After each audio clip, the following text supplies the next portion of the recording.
Starno नियम से कि आप सौवे तकलीफों ভারতীয় বক্স অফিসে গুজরাটি সিনেমা লালু শ্রীকৃষ্ণ সদা সহায়তে একটি কালো ঘোড়া হিসেবে প্রমাণিত হয়েছে। এর স্বপ্নের দৌড় এমনকি ব্যবসায়ী পণ্ডিতদেরকেও অবাক করে দিয়েছে, কারণ সিনেমাটি 50 লক্ষ টাকার কম বাজেটে নির্মিত হওয়া সত্ত্বেও 100 কোটি রুপিরও বেশি আয় করেছে। বুকমাই শোতে সিনেমাটি প্রায় 2 মাস ধরে ট্রেন্ডিংয়ে ছিল, প্রায় 1.6 মিলিয়ন টিকিট বিক্রি করেছে। লালু শ্রীকৃষ্ণ সদা সহায়তে সিনেমাটি পরিচালনা করেছেন অঙ্কিত সাখিয়া এবং এটি একটি ভক্তিমূলক ড্রামা। সিনেমাটিতে রিবা রাজ, সুরহদ গোস্বামী, করণ যোশী এবং অন্যান্য অভিনেতারা মুখ্য ভূমিকায় অভিনয় করেছেন। সিনেমাটি বটপর্দায় আসার পর 2 মাসেরও বেশি সময় হয়ে গেছে, কিন্তু এখন পর্যন্ত এর ডিজিটাল প্ল্যাটফর্ম বা স্ট্রিমিং তারিখ সম্পর্কে কোনো স্পষ্টতা নেই।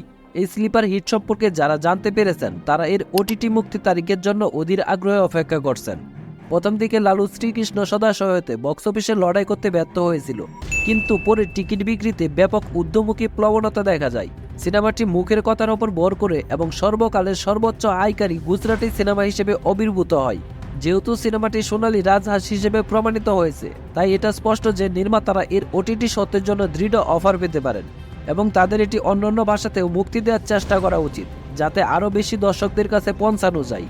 লালু শ্রীকৃষ্ণ সদা সহায়তে একজন রিক্সা চালকের গল্প, যে একটি নির্জন খামার বাড়িতে আটকা পড়ে এবং তার ভুতুড়ে অতীতের মুখোমুখি হয়, যেখানে ভগবান কৃষ্ণের দর্শন তাকে মুক্তি দেয় এবং অভ্যন্তরীণ নিরাময়ের একটি রূপান্তরমূলক যাত্রার মধ্য দিয়ে পরিচালিত করে। সিনেমাটি প্রযোজনা করেছেন মানসি পারেখ, প্রাতব্য গৌলি, মানিফেস্ট ফিল্মস এবং জয় বেন্স প্রোডাকশন। সিনেমাটিতে সুর করেছেন মৃত্যুঞ্জয়। আশা করি আপনারা এই গুজরাটি সিনেমাটি দেখতে মিস করবেন না।